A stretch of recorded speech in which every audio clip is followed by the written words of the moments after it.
সকালবেলা আমাদের complimentary breakfast আছে। খাবারের এত দাম, এই ব্রেকফাস্ট কমপ্লিমেন্টারিটা আমরা মিস করতে চাইনি। আমরা ফ্রি খাবারটা কোনোভাবেই মিস করতে চাই না। কাজেই আমরা এখন ঘুম থেকে উঠে গেছি এবং এখন নাস্তার জন্য যাচ্ছি। এই যে এরাও উঠে গেছে খাওয়ার জন্য। কিছু বলো। অনেক লেট হয়ে গিয়েছে, তাও আমরা একটু যাওয়ার চেষ্টা করবো জলদি।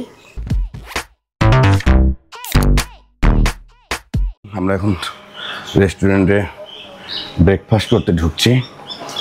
Complimentary breakfast buffet.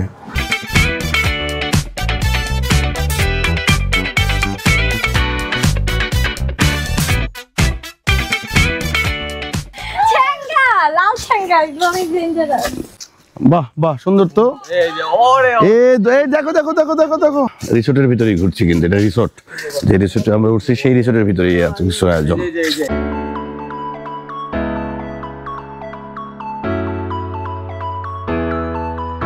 সুন্দর কটেজ আছে, এই জায়গাটা ভালো। যারা এটা পাবে তাদের জন্য সুন্দর। হ্যাঁ, এটা যারা ভাড়া করতে পারবে তাদের জন্য খুব সুন্দর জায়গা। এটা সুন্দর জায়গায়, যেদিকে নেমে যাওয়া যাচ্ছে আবার। এটার ভেতরে অ্যামিউজমেন্ট পার্কও আছে, ছোট করে জু আছে এখানে। মোটামুটি একটা এই রিসোর্টের ভিতরেও আপনি নানান কিছু দেখার সুযোগ পাবেন।